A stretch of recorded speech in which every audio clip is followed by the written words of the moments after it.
Sometimes it's the best way to figure out where you're going. Your life will never be a straight path. I began at Fordham University as a pre-med student.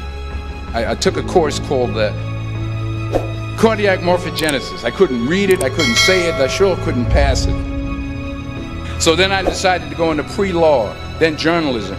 And with no academic focus, my grades took off in their own direction. I was a 1.8 GPA, and the university very politely suggested that it might be better to take some time off. I was 20 years old, I was at my lowest point. And then one day, and I remember the exact day, March 27th, 1975, I was helping my mother in her beauty shop. My mother owned a beauty shop up in Mount Vernon. And there was this older woman who was considered one of the elders in the town. And I didn't know her personally, but I was looking in the mirror, and every time I looked at the mirror, I could see her behind me, and she was staring at me. She just kept looking at me. Every time I looked at her, she kept giving me these strange looks. So she finally took the dryer off her head and she said something I'll never forget.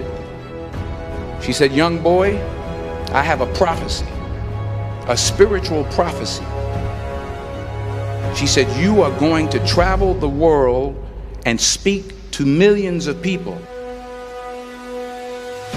And in the years that followed, just as that woman prophesied, I have traveled the world and I have spoken to millions of people through my movies. Millions who up till this day couldn't see me, who up till this day I couldn't see while I was talking to them, and they couldn't see me, they could only see the movie. They couldn't see the real me. But I see you today, and I'm encouraged by what I see. And I'm strengthened by what I see.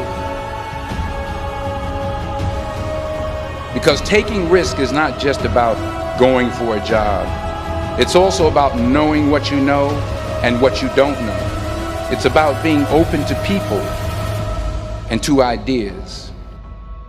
The chances you take, the people you meet, the people you love, the faith that you have, that's what's going to define you. Never be discouraged. Never hold back. Give everything you got. And when you fall throughout life, remember this: fall forward.